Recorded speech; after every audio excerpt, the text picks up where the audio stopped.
Last week বুধবার সন্ধ্যাবেলা ভ্রমণের উত্তেজনা আর সামান্য ক্লান্তি মিলে এক অদ্ভুত অনুভূতি, হাতে ব্যাগ আর মন ভরা স্বপ্ন।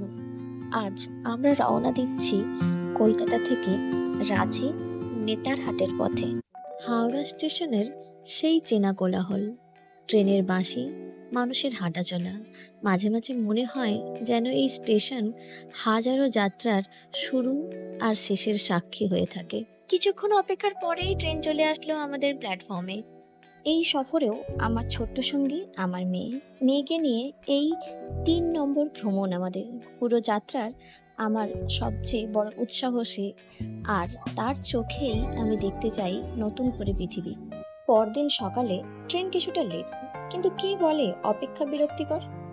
জানলার বাইরে সকালে শান্ত আবহাওয়া, কখনো ঝিরিঝিরি বৃষ্টি, কখনো নদী, কখনো দূরে পাহাড়, সবুজে ঘেরা প্রকৃতি। ট্রেনের চাকা যেন গানের তালে চলেছে। তারপরেই দেখা মিলল কাশফুলের। মনে হচ্ছে দুর্গাপুজো আর বেশি বাকি নেই। আমাদের ট্রেন ছিল ক্রিয়াযোগা এক্সপ্রেস, হাওড়া টু হাতিয়া। রাঁচি পৌঁছানোর কথা ছিল সকাল 5টা 50-এ, কিন্তু আমরা পৌঁছেছিলাম 6টা 52-তে। তবুও মন খারাপ নয়, ভ্রমণের এখনো অনেক বাকি আছে। রাঁচি শহর থেকে নেতারহাটের দূরত্ব প্রায় 155 থেকে 160 কিলোমিটার। রাঁচি থেকে যখন গাড়ি রওনা দিল নেতারহাটের পথে, প্রথমেই চোখে পড়ল কলকাতার মতো ব্যস্ততা। তারপরেই দেখতে পেলাম আস্তে আস্তে সবই কমে আসছে, মানুষের ভিড়ও কমছে, আর এইদিকে শুরু হচ্ছে জঙ্গল, সবুজ মাঠ, পাহাড়, আরও কত কি। রাঁচি শহর থেকে ধীরে ধীরে গাড়ি সবুজ পাহাড়ি পথে এগোচ্ছে। প্রায় 10 থেকে 12 কিলোমিটার দূরে ছোট্ট একটি পাহাড়ের চূড়ায় দেখা মেলে সাদা গোলাপি রঙের গম্বুজওয়ালা জগন্নাথ মন্দিরের।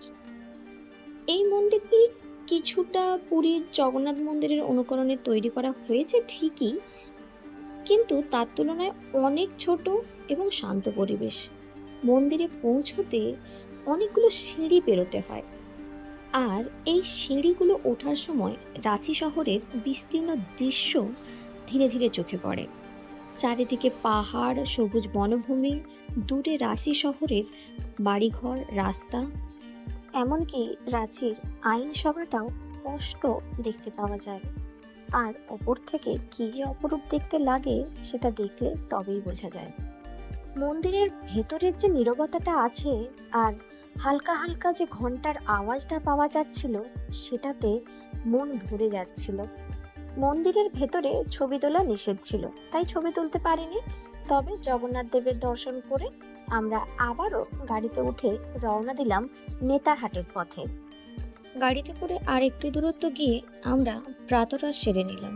তারপর আবার গাড়িতে উঠে বসলাম। গাড়ি চলল নেতারহাটের পথে। রাস্তার দুই পাশে ছোট ছোট গ্রাম, মাটির ঘর, মাঠে চাষ, এইসব দেখতে দেখতে কখন যে আমরা পৌঁছে যাচ্ছি বুঝতেই পারছিলাম না।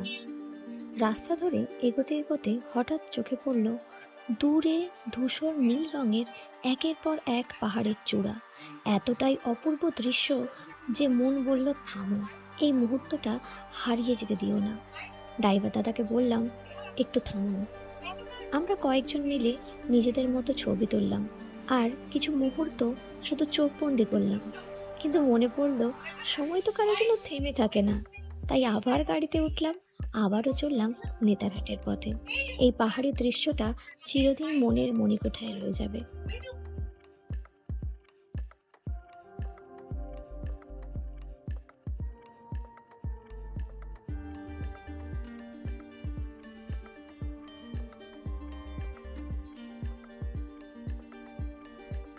শহর পেরিয়ে, সমভূমি পেরিয়ে চলেছি পাহাড়ের পথে।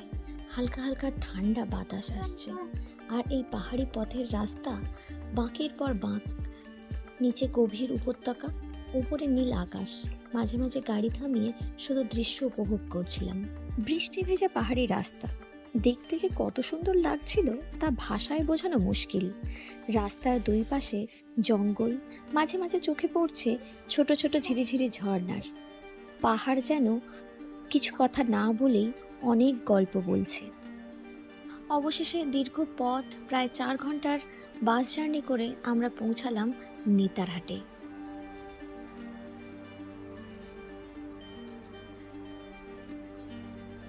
নেতারহাটে এসে আমরা উঠেছিলাম হোটেল সানরাইজে।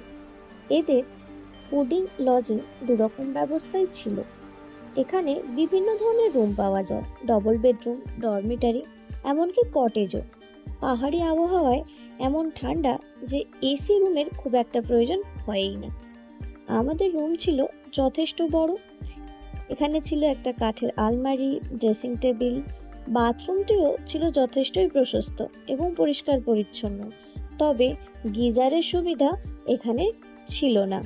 আমরা ফ্রেশ হয়েই চলে গিয়েছিলাম মধ্যাহ্নভোজন করতে। ছিল একদম সাদা ভাত, ডাল, একটা সবজি আর আলু ভাজা। খাওয়াটা দারুণ হয়েছিল। তারপরেই আমরা বেরিয়ে পড়েছিলাম সাইট সিন করতে। প্রথমেই আমাদের দ্রষ্টব্য ছিল পাইন ফরেস্ট। নেতারহাটের পাইন ফরেস্টে ঢুকলেই মনে হয় যেন অন্য জগতে চলে এসেছি। পাইন গাছগুলো যেন আকাশকে ছুঁয়ে ফেলেছে, আর চারিদিকে সবুজ আর সবুজ। মেয়ের সাথে কয়েকটা খুনসুটির ছবি না তুললেই চলছিল না। দূর থেকে কোয়েল নদীর ভিউ দেখার ইচ্ছে ছিল, কিন্তু মেঘ আর কুয়াশাতে সেটা দেখতে ভালো পাইনি। এরপরে আমরা ড্যাম দেখতে গিয়েছিলাম। ড্যামের বিস্তীর্ণ জলাভূমি দেখতে বেশিক্ষণ সময় লাগেনি। তারপরেই আমরা চলে গিয়েছিলাম আপার ঘাগরি ফলস দেখতে। 10 টাকার টিকিট কেটে আমরা ঢুকে পড়লাম আপার ঘাগরি দেখতে।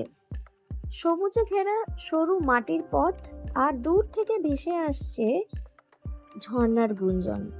সামান্য একটু হাঁটলেই হালকা ঢালু পথ দিয়ে নামার সাথে সাথেই চোখে পড়বে শান্ত অথচ প্রাণবন্ত দৃশ্য।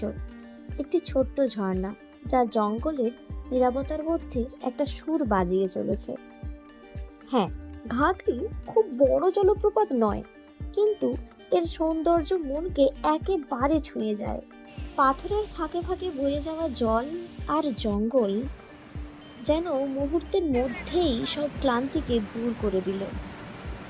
ইচ্ছে ছিল আরো কিছুক্ষণ এখানে থাকার, আরো কিছুক্ষণ এই ঝর্ণার গুঞ্জন শোনার। কিন্তু হায়, যেতে হবে।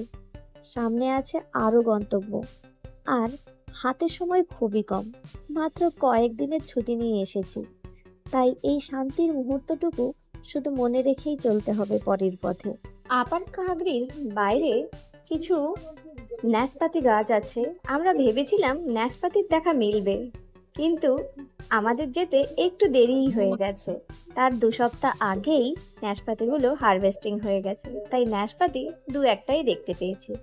এরপরেই আমাদের দ্রষ্টব্য ছিল, এরপর দূর থেকে দেখে নিয়েছিলাম নেতারহাট কেন্দ্রীয় বিদ্যালয়। দূর থেকেই বুঝতে পারছিলাম যে স্কুলটা খুব বড় এবং ভেতরটা খুব সুন্দর করে সাজানো, কিন্তু সময়ের অভাবে আমরা আর এখানে নেমে দেখিনি ভেতরটা কেমন। কিন্তু যেটা আমরা গাড়ি থেকেই দেখতে পাচ্ছিলাম সেটা হলো স্কুলের ভেতরটা খুব সাজানো গোছানো। যেহেতু বর্ষাকালে গিয়েছিলাম, তাই আকাশ জুড়ে ঘন মেঘ আর সূর্যের লুকোচুরি খেলা চলছিল।